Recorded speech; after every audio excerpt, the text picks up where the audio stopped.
Okay, so explain the electroconductivity. So conductivity means it conducts electricity, and malleability of metals in terms of its structure and bonding. So just referring back to the structure and bonding of, you can see as we described earlier, metals are a giant structure of positive ions surrounded by a sea of delocalized electrons. So what delocalized means is they can actually move about.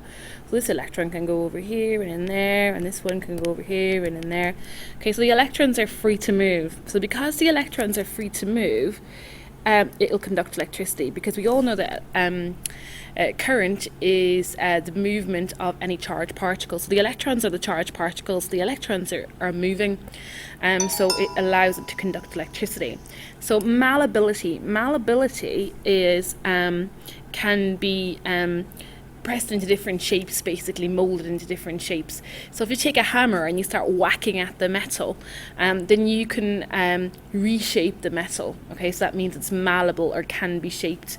Okay, but so the reason why that can happen is this chunk of ions here, they can move over there, and this chunk here, they can move over there. So with a bit of energy, we can move them apart. Okay, so that means metals are malleable, but they still stay stuck together.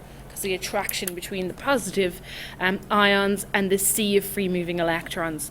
So metals are malleable. Okay, other words we can use to describe metals are ductile, can be made into wires, and so on. Okay.